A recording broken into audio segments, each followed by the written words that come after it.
दो तरीके हैं हमारे पास चलने के लिए। या तो अपनी निराशाओं को परमेश्वर को दे दो, और याद रखो किस तरह से यूहन्ना बपतिस्मा देने वाला इस्तेमाल हुआ था।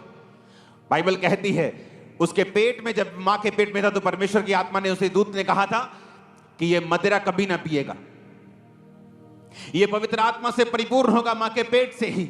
और बाइबल कहती है जब वो बड़ा हुआ वो जंगलों में रहता था। क्यों, क्या हुआ?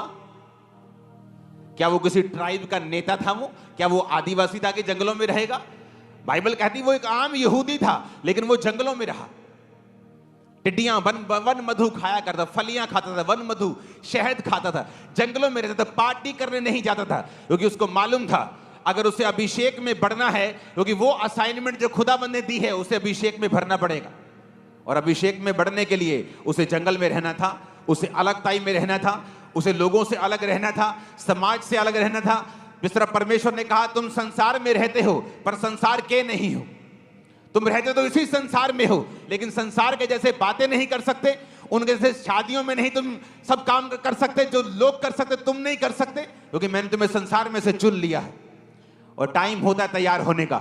जब यूहन्ना बपतिस्मा देने वाला तैयार हो गया, जीसस क्राइस्ट ने उसके अधीनगी में जाके बपतिस्मा लिया और उसको महिमा दी।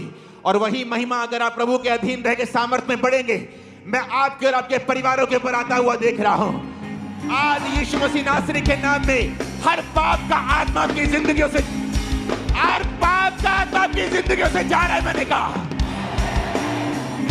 आप तैयार हैं? बाइबल कहती है जीसस क्राइस्ट के लिए लिखा है कि वो आत्मा के सिखाने से जंगल में रहा। कहीं कहीं बाइबल में यह भी लिखा है कि होली स्पिरिट ने जीसस को पुश किया, धक्का दिया जंगल में जाने के लिए, कि वो 40 दिन 40 रात निराहार रहे, संसार से दूर रहे, अपनी भूख पर विजय प्राप्त करे, अपने शरीर पर और विजय प्राप्त करे, ताकि मैं उसे वो सामर्थ्य दे सकूं जिसके लिए जीसस क्राइस्ट को प्रभु ने बुलाया है और पैदा किया है। लेकिन आज दुख की बात यह है, जब एक विश्वासी को पवित्र आत्मा जंगल में भेजता है, वो जंगल आपकी परीक्षा का समय है, अकेलेपन का समय है, जब आपको रिश्तेदार छोड़ देते हैं, परिवार छोड़ देता है, आपको पाप छोड़ना पड़ता है, आपको गर्लफ्रेंड छोड़नी पड़ती है, बॉयफ्रेंड छोड़ना पड़ता है। और तभी वो समय होता है जब आप पवित्र आत्मा की सामर्थ्य से भरते हैं।